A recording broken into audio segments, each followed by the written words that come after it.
말씀은 창세기 32장 22절에서 32절까지 말씀입니다. 저 함께 교독하며 읽도록 하겠습니다. 그 밤 야곱은 밤중에 일어나 두 아내와 두 여종과 11명의 아들을 데리고 가서 야복 나루를 건너게 했다. 야곱은 식구들을 다 건너보내고 자기에게 딸린 것들도 모두 개울 건너로 보낸 후 야곱은 혼자 뒤에 남았다. 그때 누군가 야곱 앞에 나타났고 야곱은 거기서 동이 터올 때까지 그를 붙잡고 씨름을 했다. 그 사람은 야곱을 도저히 이길 수 없다는 것을 알고는 야곱의 엉덩이뼈를 후려쳤다. 그래서 야곱은 엉덩이뼈를 다쳤다. 그 사람은 야곱에게 이제 동이 트려고 하니 자신을 보내달라고 말했다. 야곱이 말했다. 안 됩니다. 저에게 복 주시지 않으면 절대 보내줄 수 없습니다. 그러자 그 사람이 야곱에게 물었다. 내 이름이 무엇이냐? 야곱이 대답했다. 예, 제 이름은 야곱입니다. 그 사람이 말했다. 이제부터 내 이름을 야곱이라 하지 말고 야곱이라 하지 말고 이스라엘이라고 하여라. 내가 사람들뿐만 아니라 하나님과도 싸워 이겼기 때문이다. 야곱이 물었다. 당신의 이름이 무엇인지 제게 말씀해 주십시오. 그 사람이 대답했다. 내 이름은 무엇 때문에 묻느냐? 그러면서 그 사람은 야곱에게 복을 베풀어 주었다. 야곱은 내가 하나님의 얼굴을 직접 대면하고도 이렇듯 멀쩡하게 살아있다니 하면서 그곳의 이름을 브니엘이라고 지었다. 야곱이 브니엘을 떠날 때는 동역에서 태양이 떠오르고 있었다. 엉덩이뼈를 다친 야곱은 절름거리며 걸었다. 함께 읽겠습니다. 오늘날까지도 이스라엘 자손들은 엉덩이뼈에 붙어있는 힘줄을 먹지 않는다. 그 까닭은 밤에 야곱과 씨름한 그 사람이 야곱의 엉덩이뼈를 쳐서 그들의 조상 야곱이 이렇게 엉덩이뼈를 다쳤기 때문이다. 아멘. 네, 오늘은 모세와 이스라엘의 관점으로 보는 창세기 4번째 시간 야곱에 대해서 함께 살펴보려고 합니다. 지금까지 야곱은 우리가 설교를 듣거나 배울 때에 어떤 관점으로 많이 봤었죠?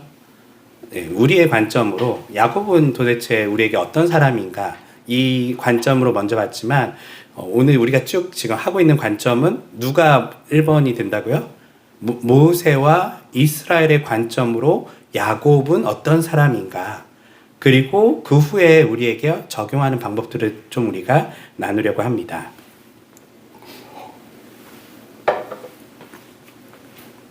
지도를 보시면 야곱의 경로가 나와요. 우리가 지난번 봤듯이 아브라함이 이동한 경로가 있는데 아브라함이 저쪽 지금 지도는 안 나오는데 이쪽쯤에 되는 이라크 지역이죠. 이라크 지역에서 우르라는 지역에서 어디로 가죠? 저 위에 있는 하란으로 가요. 그리고 하란에서 아버지 데라가 죽자 그들이 다시금 가나안 땅으로 이동을 하죠. 여기까지 기억하시죠? 퀴즈에 나올 수 있어요. 하란, 네, 데라, 예, 아브라함 어디 사람이라고요? 우루. 예, 갈대아가 그 갈대 아니에요. 예, 칼데아. 예, 예, 우루 사람이에요. 우루 사람이고, 자, 아브라함이 하란에서 가나안 땅에 이동한 것처럼, 근데 좀 보니까 야곱의 이동은 좀 반대로 가요. 야곱은 지금 어디서 어디로 이동을 하죠? 가나안 땅에서 하란으로 이동을 하고 있어요. 그리고 다시 그가 나이가 먹어서 다시금 가나안 땅으로 들어가는 이동 경로를 보여요. 이 이동 경로도 사실은 굉장히 중요해요. 왜냐하면 아버지, 할아버지 아브라함의 이동 경로와 그리고 이 야곱의 이동 경로를 통해서 어떻게 그들이 가나안 땅을 생각하고 있고 하란이라는 땅에 대한 그들의 생각은 무엇인지를 우리가 조금 엿볼 수 있어요. 하란은 뭘까요? 이들한테요. 예, 사실 고향에 가까워요. 참 재밌는 거지만 지금은 우리가 이스라엘의 고향 하면 당연히 가나안 땅을 생각하지만 아직까지 지금 야곱까지는요 무슨 일이 생기면 어디로 피신하냐면 자신들의 친척들이 있고 자신들이 많이 아는 사람들이 있는 하란으로 피신할 만큼 하란이 조금 더 그들에게는 안정적인 고향 같은 곳이고요. 가나안 땅은 여전히 굉장히 위험한 지역이고 굉장히 모험을 해야 되는 지역이기도 해요. 그래서 야곱이 우리가 잘 아는 것처럼 야곱이 어떤 일을 해서 하란으로 도망가죠? 형 에서를 속이고 장자권을 그가 가지고 와요. 뭘 팔아서? 밭죽이죠. 밭죽을 팔아서 그가 그렇게 했는데요. 에서가 쫓아올 것 같으니까 하란으로 도망가는데 하란에는 다행히 누가 있었을까요? 삼촌이 있어요. 삼촌 라반이라는 사람이 있어요. 라반. 네. 이런 것들 잘 기억하셔야 돼요. 인물들이 막 쏟아져 나와요. 라반이 있고 삼촌이 있다는 거는 이 지역에 당연히 친척들이 많이 살고 있는 지역이에요. 그러면 이 가나안 땅에 누구만 살고 있어요, 지금? 네, 아버지, 어머니, 형, 자기밖에 없어요. 그럼 어디가 고향이에요? 네, 저쪽이에요. 저쪽. 아직까지도 여전히 하란이 그들에게는 익숙한 지역이고 무슨 일이 생기면 가나안 땅을 버리고 다른 지역으로 도망갈 만큼 사실 가나안 땅은 여전히 이들에게는 굉장히 척박한 땅이고 위험한 지역이고 보호받을 수 없는 곳이에요. 형이 자기를 죽이려 할 때 말려줄 친척이 있어요, 없어요? 없어요. 말려줄 사람도 없고 하기 때문에 그는 자신을 보호하기 위해서 하란으로 도망갑니다. 야곱에 대해서 오늘은 전반적인 그림들을 쫙 이해를 하고 그 다음에 간단하게 우리의 삶에 적용할 점들을 찾을 건데요. 먼저 야곱에 대한 개요를 좀 살펴볼 텐데 야곱의 뜻은 뭘까요? 야곱, 영어로는 제이콥, 제이콥, 같은 사람이에요. 야곱은 어떤 뜻을 가졌냐면 뒤꿈치를 붙들다 라는 뜻이에요. 왜 뒤꿈치를 붙들다고 했을까요? 야곱은 쌍둥이였어요. 여기서 우리가 조금 이해해야 되는 게 뭐냐면 우리가 늘 형 에서 동생 야곱 하지만 실제 형이에요?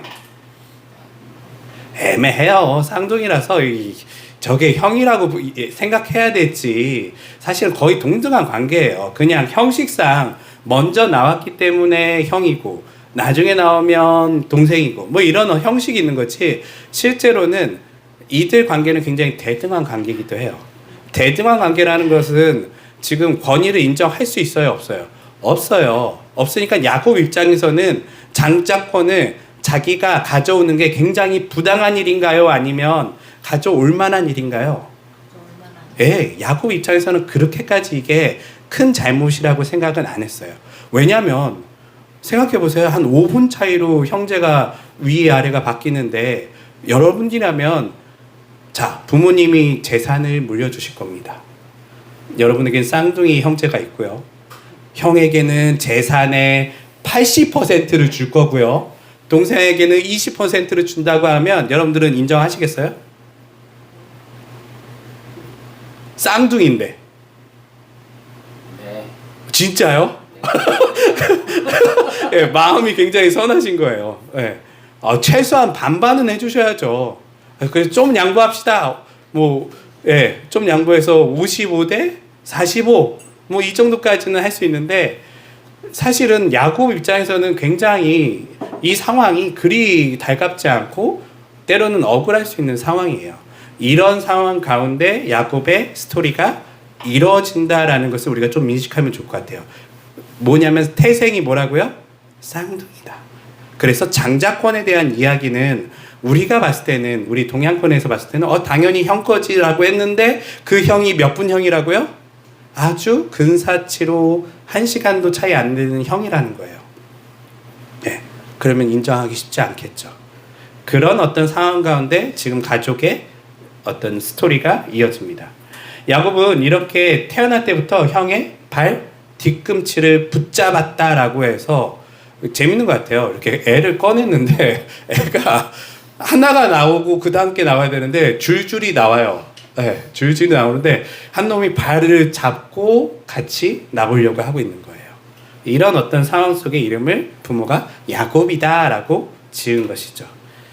그리고 이 야곱은 이름이 나중에 어떻게 바뀌죠? 이스라엘이라고 바뀌어요. 그 본문이 오늘 우리가 읽은 본문이고요. 이 이스라엘이라는 뜻은 하나님과 겨루어 이겼다라는 뜻이에요. 이 이야기는 조금 더 뒤에 더 같이 하도록 하고요. 또 야곱에 대한 기본적인 사항을 우리가 알아야 될 것이 할아버지가 누굴까요? 아브라함이에요. 아버지는 이삭이에요.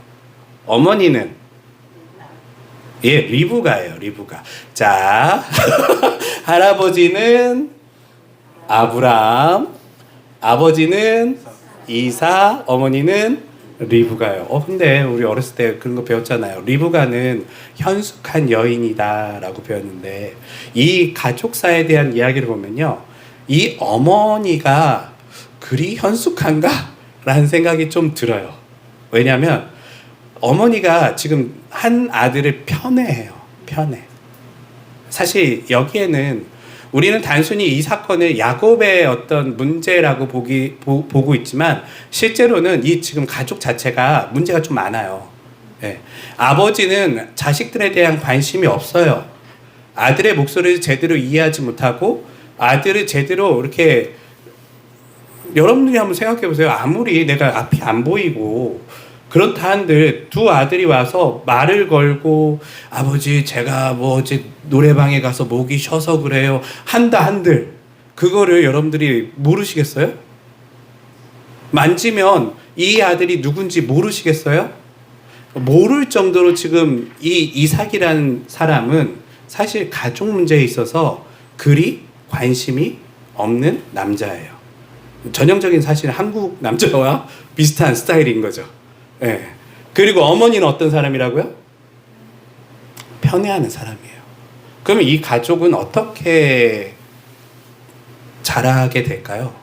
우리가 상담적으로 한번 생각해 보세요. 지금 이런 가족에 두 쌍둥이가 태어났고 동생은 편애를 받고 큰애는 마땅히 자기가 큰애인데도 가족이 인정해 주지 않는 분위기예요. 예. 그러면 첫째의 성격은 어떻게 변할까요? 인정받지 못하며, 사랑받지 못하며, 네? 미워해요. 분노가 자라기 시작하죠. 왜 나를 아무도 인정하지 않지? 심지어 저 어머니마저 나를 편애하고, 분명히 내가 첫째인데 아버지는 나한테 관심이 없고 동생은 틈만 나면 나한테 덤비려고 해요. 날 속이려고 하고요. 그러면 첫째는 굉장히 자존감이 낮은 상태로 분노 속에 자라나게 돼요. 둘째는요, 편애를 받은 둘째는요, 네, 둘째는 굉장히 어떻게 보면 이 환경을 다 이용해요. 이용하면서 어머니가 나를 편애하고 아버지는 관심 없으니까 실제로는 여기 가족에 자기가 왕처럼 생각할 수 있어요. 네. 그러다 보니까 이 야곱의 머릿속에는요, 형 에서에게 장자권을 줘야 된다는 생각이 점점점 사라지기 시작하겠죠. 그리고 때가 됐을 때에는 저 장자권을 내가 우리로 치면 유산을 뺏어와야 되겠다라는 생각이 들기 시작한 거예요. 저는 그래서 이 가족들을 볼 때 그냥 단순하게 결과적으로만 봐서 야곱 나쁜 사람, 에서는 좀 미련한 사람이라고 우리가 어렸을 때 많이 배웠지만 실제로 보면요, 그게 아니에요. 실제로 보면 이런 환경을 부모들이 만들어 놨어요. 가족들에게요. 그래서 재밌는 것은 이제 이 야곱의 이야기, 아브라함의 자녀들의 이야기는요, 점점점 막장으로 흘러갈 거예요. 점점점 정상적인 부모를 만나지 못한 자녀들이 어떻게 가정들이 파괴되어 가는지를 성경은 보여주고 있어요. 자, 그리고 또 넘어가서 우리가 좀 생각해 보면 야곱에게는 그래도 머리가 조금 좋았던 것 같아요. 네. 야곱은 조금 머리가 좋아서 장자권을 자기가 이제 가져오겠다라고 생각을 하고 한 행동이 있는데, 형이 어느 날 무척 배고픈 적이 있는 것 같아요. 사냥을 끝내고 뭔가 배고픈 가운데 배고파 죽겠어. 근데 집에 보니까 엄마가 없어요. 엄마가 없고 어떻게 하지? 뭐 전형적인 한국 남자들이죠. 엄마가 없으면 밥을 못 먹어요. 뭔가 냉장고가 있으면 열어볼 텐데 당시에 냉장고도 없잖아요. 배고파갖고 어떡하지 하고 있는데 그때 한 녀석이 등장합니다. 누구죠? 야곱이죠. 야곱이 딱 등장해서 팥죽을 써요. 그리고 형한테 원래 줄 생각이 있었을까요? 없어요. 지금 약 올리는 거예요. 자기 팥죽을 쓰면서 형 배고프겠다. 근데 내 거밖에 안 만들었네. 어떡하지? 나 주면 안 돼? 나 주면 안 돼? 에서가 얘기할 때 야곱은 굉장히 깜보면서 얘기하죠. 그러면 나한테 형, 우리로 치면 형이라고 해봐. 나한테. 지금 이 도전을 하는 거예요. 동생이요. 우리로 치면 그런 거죠. 쌍둥이니까 나한테 형이라고 해봐. 형이라고 하면 밥 줄게. 이 얘기를 한 거예요. 그랬더니 에서는 어떻게 하죠? 당연히 배고프니까 형 한 거예요. 예. 에서가 대단히 크게 생각 안 했어요. 장자권에 대해서요.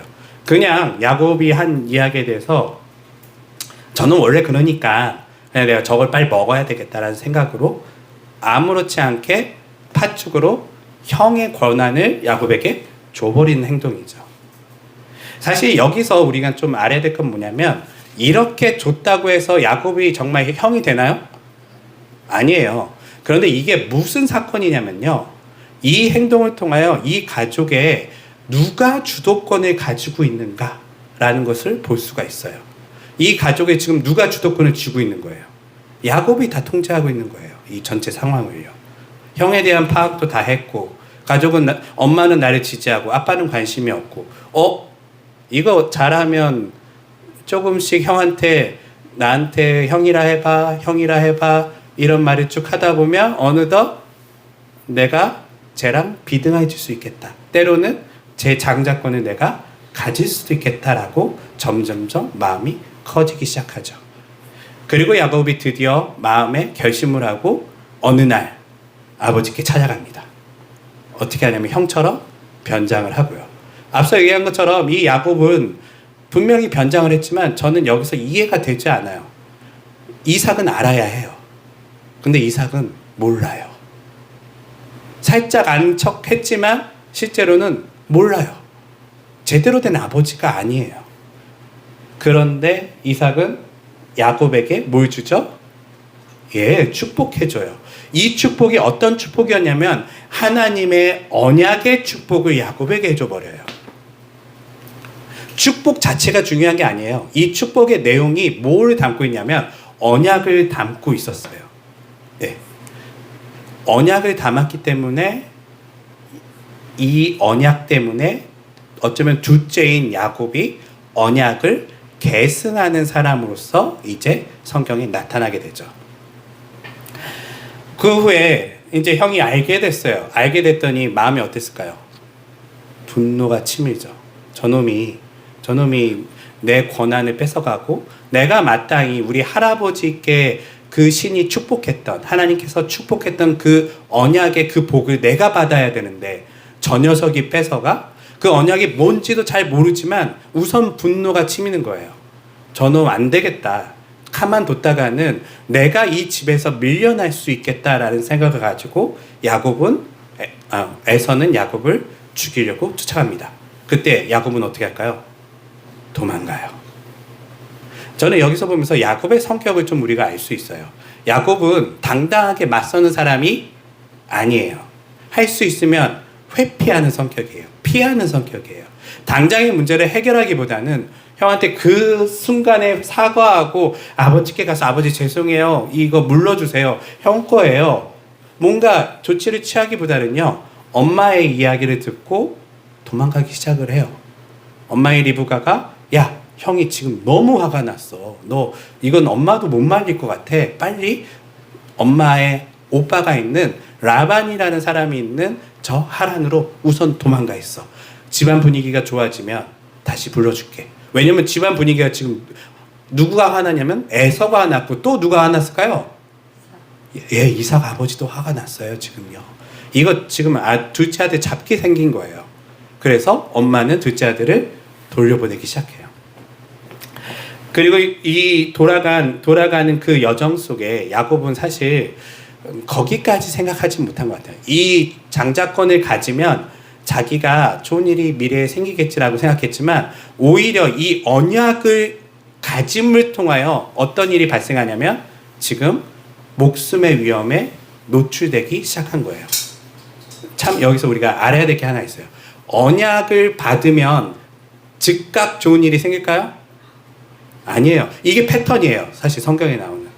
우리로 치면 하나님의 약속을 받은 모든 사람들은요. 바로바로 좋은 일들이 복이 생기는 게 아니라요. 그 다음 무슨 일이 일어나요? 고난, 어려움이 생기기 시작해요. 이거 재밌는 패턴이에요. 아브라함도 그랬고요. 아브라함도 하나님께 언약을 받은 다음에 그가 가나안 땅에 갔더니 어떤 일이 일어났죠? 기근이 도달해요. 예, 분명히 하나님의 약속이 있었는데 기근이 닥치면서 어려움을 당하게 되고 그리고 그에게 그 어려움 속에서도 여전히 하나님을 신뢰할 것인가 라는 하나님의 테스트가 주어지게 되는 것이죠. 야곱에게도 동일한 패턴이 일어나요. 언약을 받은 이후에 그리고 복을 받고 그가 어려움을 당하게 되고요. 도망자가 돼서 어디로 가냐면 앞서 얘기한 하란으로 가는데 그 가는 길목에 야곱이 누군가를 보게 됩니다. 우리가 잘 아는 것처럼 밤에 돌베개를 베고 자고 있는데 하늘에서 뭐가 오르락 내리락 해요. 사다리를 피고요. 하나님의 사자들이 왔다 갔다 하는 게 보이기 시작했어요. 그래서 그가 거기다 뭐라고 하냐면 여기는 하나님의 집이다 라고 해서 베델이라고 이름을 지어요. 그리고 거기서 하나님께서 그에게 말씀하세요. 어떤 말씀이냐면 다시금 아브라함에게 했던 그 언약을 동일하게 야곱에게 직접적으로 다시금 말씀해 주세요.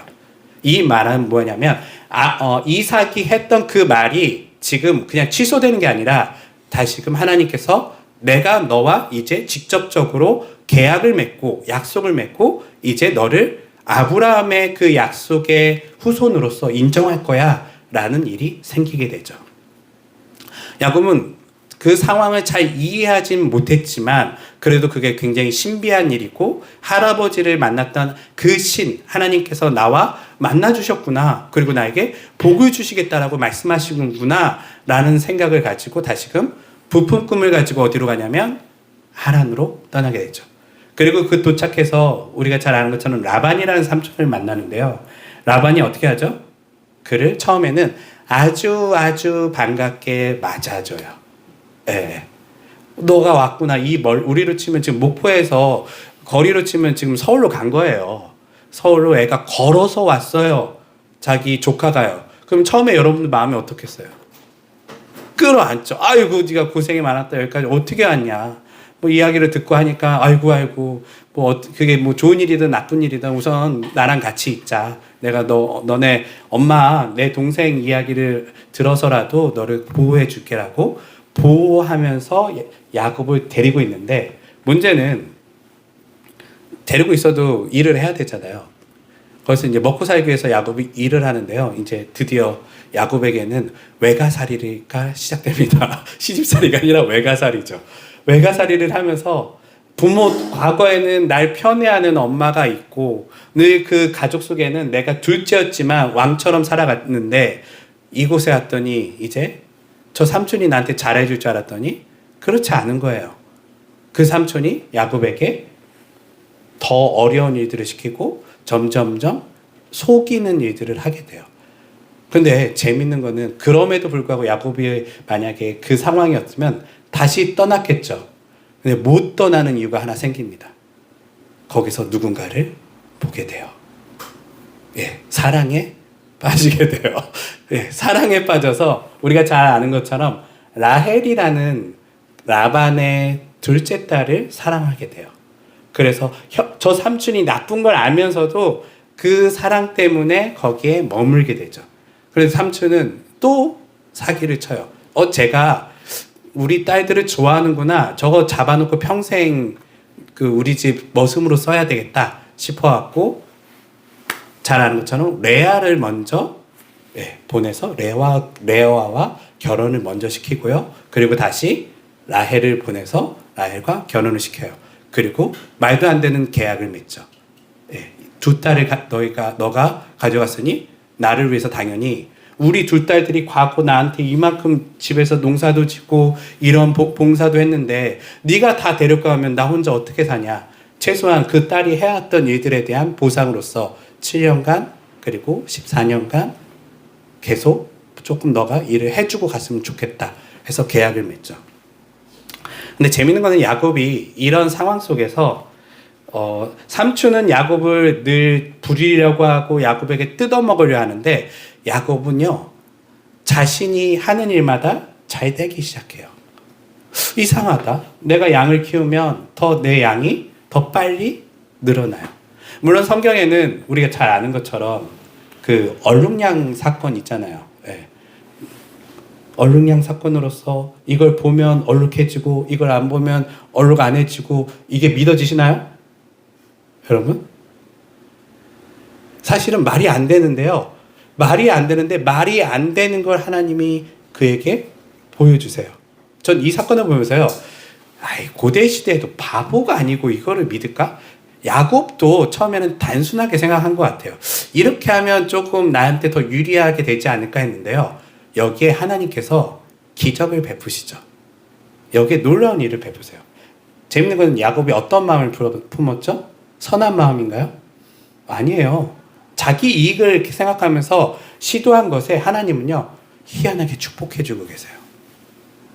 야곱의 머릿속에 이제 무슨 생각이 들기 시작하냐면 나와 만나서 약속했던 그 신이 나에게 뭔가 잘해주나 보다. 이제 뭔가 알기 시작하는 거예요. 마치 아브라함 할아버지가 하나님을 경험하듯이 야곱도 지금 자기가 잘못한 일임에도 불구하고 그 신이 자기를 돕는다는 것을 조금씩 느끼기 시작해요. 할아버지가 그랬잖아요. 할아버지가 가나안 땅에 아브라함에게 있으라고 했더니 그가 애굽으로 갔어요. 그럼 애굽에 갔으면 혼나야 되잖아요. 혼나야 되는데 그가 다 잘못한 거 누가 처리해 주시죠? 하나님이 처리해 주세요. 그리고 구출해 주시기도 하고 오히려 애굽에 있는 파라오의 재산까지도 그에게 주시면서 그를 도와주세요. 성경에 이런 패턴이 좀 있어요. 뭐냐면 여러분들이 선한 일을 하면 하나님께서 더 복을 주시고 여러분들이 나쁜 일을 하면 안 되게 하실까요? 권선징악이 정말 여러분 삶 속에 일어날까요? 안 그래요. 그랬으면 우리는 지금 다 죽고 없어져야 돼요. 우리 사실 우리의 욕심대로 우리의 악한 마음대로 한 행동이 꽤 많아요. 그런데요 하나님은 그 순간마다 은혜를 베푸시죠. 왜 은혜를 베푸셨을까요? 나쁜 행동 더 하라고요? 아니에요. 뭐 때문에?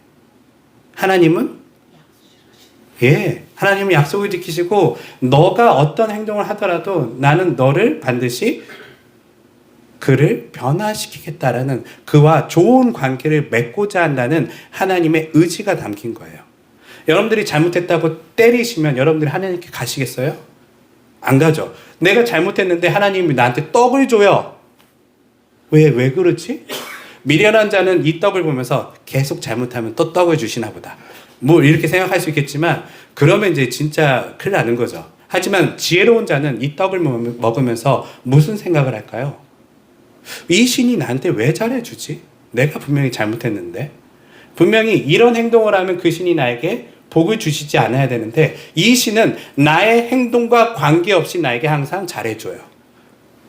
이걸 야곱이 경험하게 되죠. 그러면서 이 마음속에 뭐가 생기냐면 하나님 참 좋으신 분이시구나. 자신은 잘못한 일이 많지만 이 신은 나에게 참 잘해주는구나. 하나님과의 관계가 드디어 조금씩 열리기 시작해요. 부모와 자식 관계도 비슷하잖아요. 늘 혼내기만 하면 부모가 자식에게 올까요? 관계가 깨져버려요. 그런데 혼냈는데 부모가 애한테 맛있는 거 사줘요. 그러면 그 자식은 어떤 마음을 가질까요? 다음에 또 맛있는 거 먹으려면 또 사고를 쳐야 되겠다 이럴까요? 물론 진짜 악한 자식은 그럴 수 있어요. 하지만 대부분의 자녀들은 내가 그러면 안 되겠다. 아버지 속상하셨을 텐데 어머니 속상하셨을 텐데 그래도 나에게 이렇게 잘해주시는구나. 그분이 날 정말 사랑하시는구나를 느끼게 되죠. 하나님과 우리의 사이의 관계, 하나님과 야곱의 관계도 이렇게 성장하기 시작해요.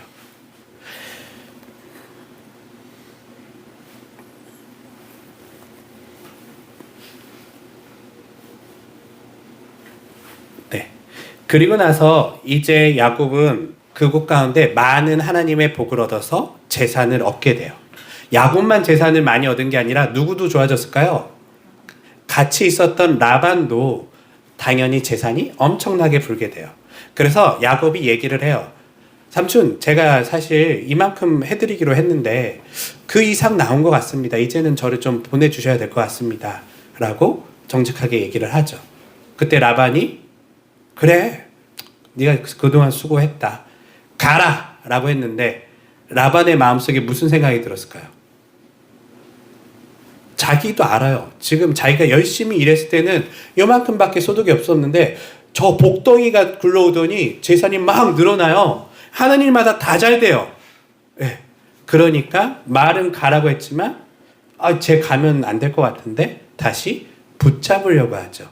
그럼에도 불구하고 야곱은 그것을 뿌리치고 자신의 길을 떠나기 시작해요. 그러면 우리가 여기서 한번 생각해 볼 것은 야곱의 입장에서는 라반과 함께하는 게 좋았을까요? 아니면 떠나는 게 좋았을까요? 사실 여기에는 딜레마가 좀 있어요. 라반과 함께 있기에도 조금 불편해요. 물론 큰 위험은 없을 거예요. 왜냐하면 자기 딸들하고 결혼했잖아요. 뭐든 간에 결국 라반의 재산은 누구께 돼요? 자기께 될 수 있어요. 라반과 함께 있어도 나쁘지 않을 수도 있지만 지금 야곱의 머릿속에는 어느 날 그 신이 나에게 약속했던 게 기억이 나는 거예요. 많은 복을 받다 보니까 그래, 그렇다면 나도 그 신의 약속을 지켜야 되겠다라는 생각이 들기 시작했을 거예요. 그리고 그가 다시금 어디로 돌아가려고 하냐면 가나안으로 다시금 돌아가려고 하죠. 왜냐하면 가나안 땅은 약속의 땅이었잖아요. 누구와 약속한 거죠? 하나님이 처음에 아브라함과 약속을 했어요. 그리고 다시금 야곱과도 약속한 땅이에요. 그래서 가나안 땅으로 그 신의 생각을 가지면서 돌아가죠. 돌아가는데 가면 해야 될 일이 많아요. 먼저는 누구와의 문제를 해결해야 돼요? 에서. 이삭은 없어요, 이제. 에서의 문제를 해결해야 돼요. 이삭은 아버지니까 지금 뭐 크게 뭐라 안 할 거 아니에요. 혼나더라도. 에서라는 형이 사과도 안 하고 왔는데 우리로 치면 사과도 안 하고 집문서 들고 나온 거예요. 애가. 네. 그러면 이제 가족들이 얼마나 힘들었을까. 다시 돌아갔을 때 근데 자기가 좀 성공했어요. 지금 외지 나가서 성공도 했고 돈도 많이 벌었어요. 어떻게 하면 좋을까? 고민이 되죠. 그때 먼저 종을 보내서 에서가 뭐 하고 있는지 살펴봐라. 그리고 지금 동생 야곱 나으리께서 많은 재산을 가지고 형에게 가고 있습니다. 라고 하는 말을 띄워봐라. 라고 했더니 그 얘기를 했어요. 했더니 다시금 그 종이 야곱에게 보고를 하죠. 지금 형이 몇백 명의 사람들을 끌고 야곱에게 오고 있대요. 여러분, 동생을 만나는데 사람이 그렇게 많이 필요해요? 아니에요. 지금 야곱은 느낌이 온 거예요. 이거 전쟁인데?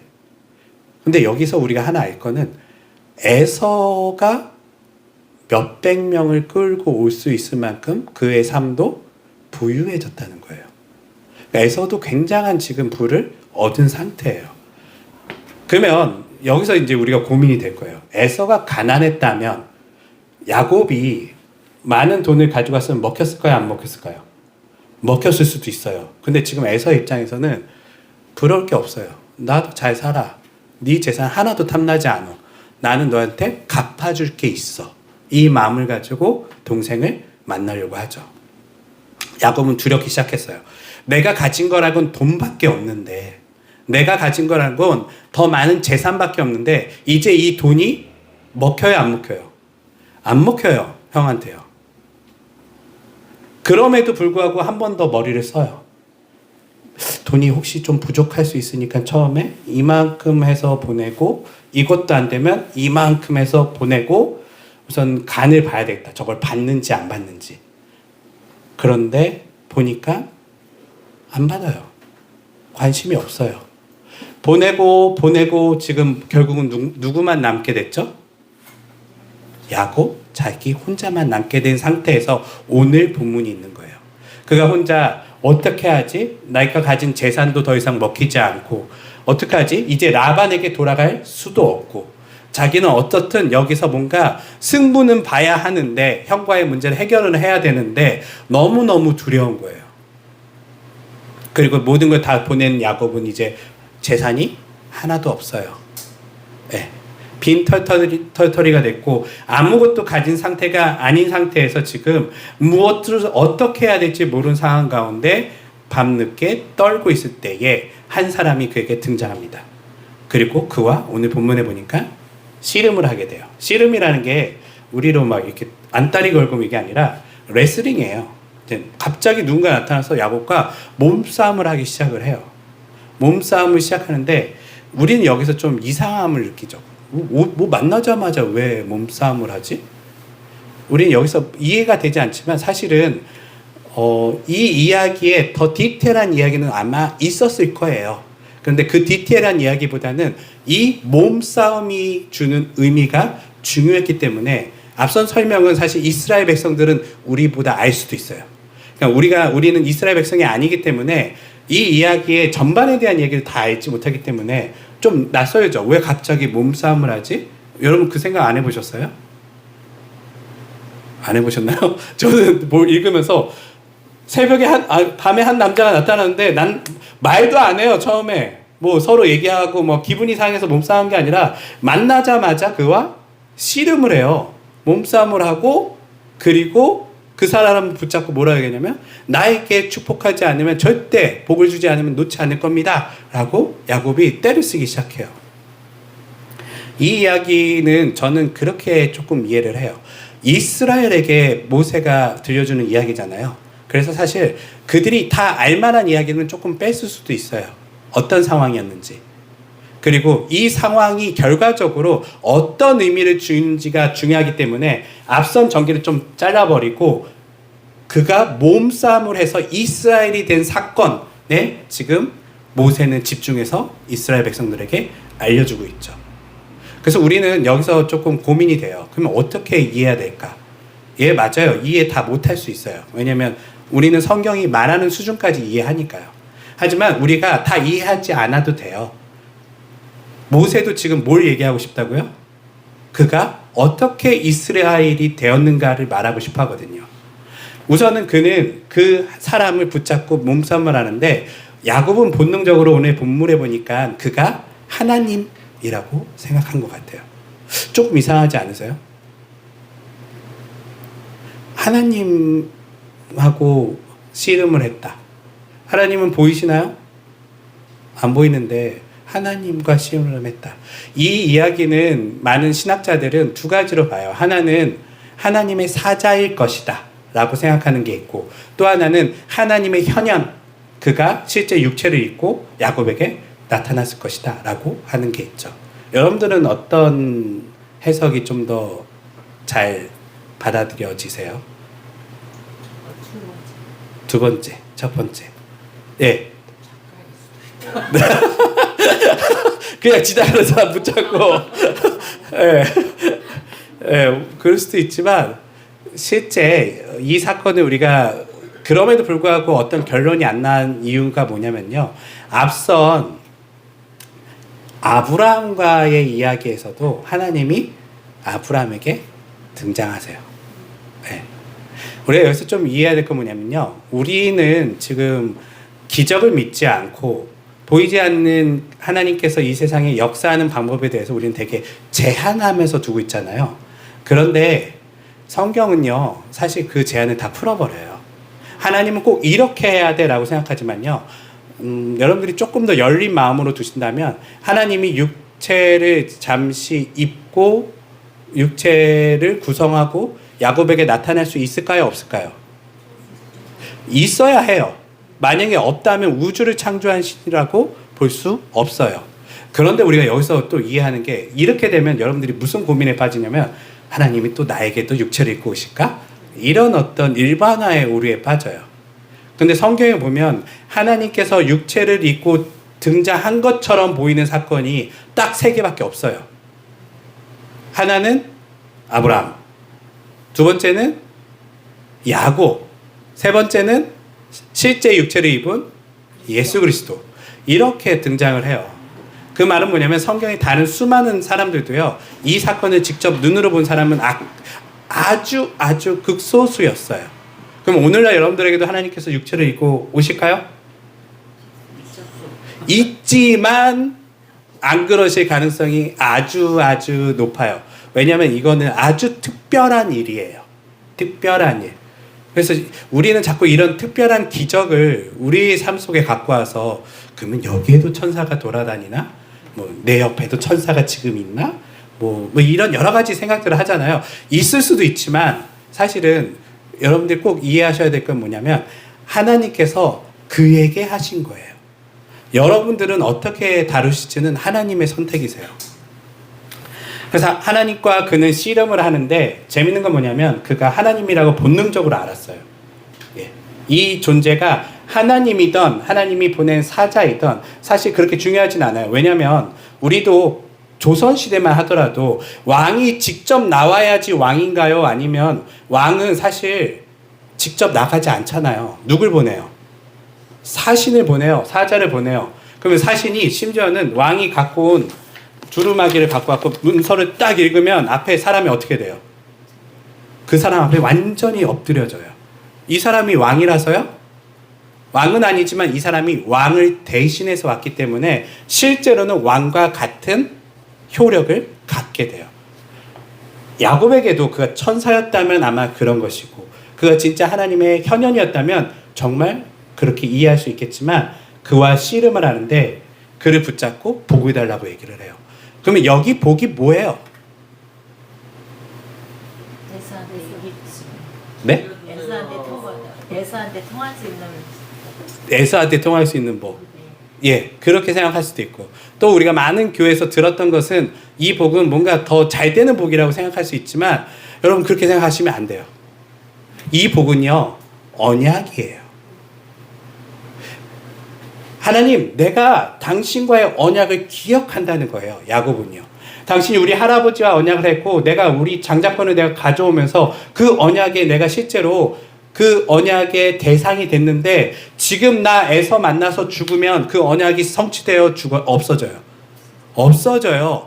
야곱이 지금 기댈 수 있는 건요. 돈도 안 먹혔고 다른 술수도 안 먹혔어요. 아내도 보내는데 안 먹혔어요. 지금 마지막 남은 건 누가 자기를 지켜줘야 돼요? 하나님이에요. 당신이 이 약속을 지키지 않으면 난 죽어요.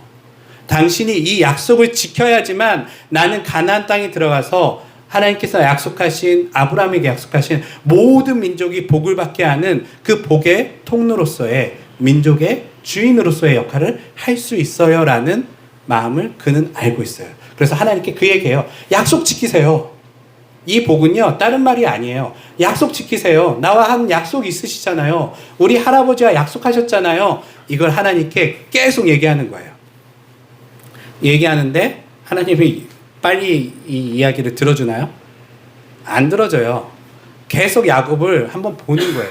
네가 얼마나 지금 나를 내 약속을 믿고 있는지를요. 그리고 그가 끝까지 놓지 않을 때에 그의 어디를 치죠?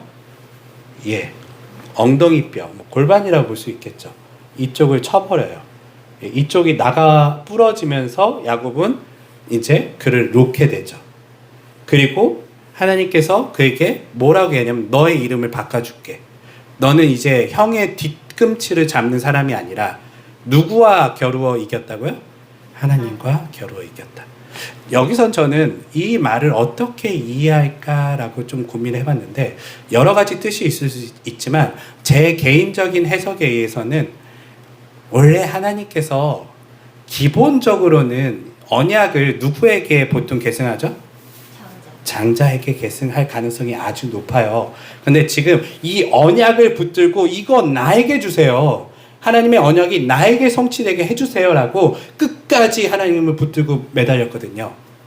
그리고 그에게 이제 너를 언약의 백성으로 내가 드디어 내가 인정할게. 내가 딴 사람 주지 않을게. 사실 이런 느낌에서 너가 이겼어. 너가 진짜 이제 언약의 당사자가 될 거야. 라는 말로 주신 것은 아닌가라는 생각을 하게 돼요. 물론 다른 어떤 해석도 있고요. 여러분들은 어떻게 혹시 이 문장을 해석하시나요? 하나님과 겨루 이겼다. 그렇게 써져 있습니다. 이해는 안 가는데. 누가 이겼어요? 씨름에서요. 야곱. 하나님 이겼잖아요. 네. 아, 딱 치니까 놔버렸어요. 예. 이제 못 덤벼요. 누가 이긴 거예요? 하나님이 이겼어요. 분명히 씨름에서는 하나님이 이겼는데 그가 이겼다라고 하는 것은 아마도 그것이 아닐까. 언약 백성으로서 너가 드디어 성취했구나. 내가 다시 다른만 품지 않을게. 너한테 그 언약을 성취시켜줄게. 너가 이겼어. 이런 어떤 뜻은 아닐까라는 생각을 하게 돼요. 그리고 그의 이름을 뭘로 바꿔줬다고요? 이스라엘이라고 바꿔주게 됩니다. 그러면서 이제 이 야곱은 더 이상 자기 힘으로 이제는 걸을 수도 없는 사람이 됐어요. 절고 있다는 건 지금 앞에서 누가 오고 있어요? 에서가 오고 있어요. 그럼 도망갈 수 있어요? 도망도 못 가요. 지금 이제 하나님께서는요, 그에게 너 도망가지 말고 이제 더 이상 회피하지 말고 이제 나를 믿고 그 언약을 믿고 에서를 만나라고 해요. 그래서 야곱은 이제 더 이상 돈을 의지할 수도 없고 가진 것은 하나도 없지만 이 언약의 나에게 하나님께서 약속하신 것을 믿으면서 에서에게 다가가죠. 그리고 우리가 아는 것처럼 에서와 화해하게 돼요. 이런 이야기가 기본적인 야곱의 스토리의 전반을 이루게 돼요. 여기서 모세는 왜 야곱 이야기를 창세기에 굉장히 길게 하거든요. 창세기의 절반이 다 야곱 이야기예요. 왜 야곱 이야기를 이렇게 했을까요? 왜 이스라엘 백성들한테 이 야곱 이야기를 자세히 들려줬을까요? 저는 그렇게 생각을 해요. 먼저는 이스라엘 민족이 어떻게 시작됐는지 그 시작점을 사람들에게 자세히 설명하고자 하는 게 있어요. 그런데 이 이스라엘의 시작점인 야곱은 멋진 사람이에요? 아니에요. 그럼에도 이 사람이 뭘 붙들었기 때문에 하나님의 약속의 주인이 되었죠?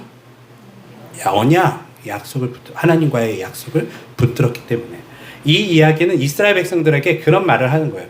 너희가 잘나고 똑똑하고 많은 것을 가져서 언약 백성이 된 게 아니라 뭘 붙든 사람이 언약 백성이 된다고요? 하나님과의 약속을 기억하고 붙드는 사람이 하나님의 언약의 주인이 된다는 거예요. 주인공이 된다는 거예요. 이스라엘 백성들은 이게 필요해요. 자신들이 사실은 알고 있어요. 노예 근성이 있고 자신들이 그렇게 좋은 사람들이 아니라는 것도 알고 있고요. 왜 나를 저 신이 구원했나? 왜 나를 출애굽시켰나? 여러 가지 고민이 있을 때, 그리고 또 하나는 이 출애굽의 결국 최종 목적지가 어디예요? 가나안 땅이잖아요. 야곱의 이야기를 통해서 결국 야곱이 많은 일들을 경험하고 가나안 땅에 언약을 지키게 온 것처럼 이스라엘 백성도 노예 생활도 하고 많은 어려움을 광야에서 겪지만 결국 그들은 어디로 가야 된다고요? 가나안 땅에 들어가야 된다라는 생각을 하게 하는 거죠. 이게 누구와의 약속이기 때문에? 하나님과의 약속이기 때문에. 오늘날 우리에게 야곱은 어떤 의미를 가질까요? 저는 그렇게 생각을 해요. 이걸 좀 더 확장해 보면 여전히 누가 언약 백성인가 라는 생각을 할 때 우리 머릿속에 하나님의 언약 백성이 되기 위한 조건이 뭘까요? 하나님의 언약 백성이 되기 위해서 우리는 더 도덕적이어야 되고 더 선을 행해야 되고 더 나은 사람이 되려고 여러분들은 노력하실 거예요. 그렇죠? 그런데 그게 아니라는 거예요. 언약 백성이 되는 가장 중요한 핵심은 뭘까요? 왜? 하나님을 온전히 의지하는 거예요. 하나님의 약속을 붙들고 사는 거예요. 내가 엉망이어도, 내가 여전히 부족해도 하나님의 약속을 붙드는 자에게 하나님은 뭘 주신다고요? 이름을 이스라엘이라고 바꿔주시는 거예요. 너가 이겼어. 네게 실력으로 따는 게 아니라 네가 이렇게 나를 온전히 의지하고 나의 약속을 신뢰하고 있구나라고 하는 것이죠. 우리 이것을 좀 더 확장한다면 구원은 이렇게 일어나요. 예. 구원은요, 여러분들이 좋은 사람이라서 구원받는 게 아니에요. 구원은 어떻게 일어나죠? 하나님의 약속을 믿는 사람에게 일어나는 거예요. 예수 그리스도께서 이 땅에 오신 이유도 뭐예요? 뭘 성취하기 위해서? 하나님의 언약, 약속을 성취하기 위해서 왔어요. 우리가 예수를 믿는다는 말은요, 다른 말로 하면 하나님의 약속을 믿는다는 거예요. 여러분들의 하나님이 부르셨어요. 부르셨죠? 때로는 야곱처럼 길에 가다가 그 베델의 사건처럼요, 기적적인 놀라운 어떤 경험도 하셨을 거예요. 근데 여기서 끝이 아니에요. 여러분들 뭘 붙으셔야 돼요? 예, 하나님의 약속을 붙들고 끝까지 가는 자는 결국은 뭐가 이루어진다? 하나님의 약속이 성취된다. 그 사람은 가나안 땅에 가는 거예요. 우리는 하나님 나라에 가는 거예요. 어떤 사람이?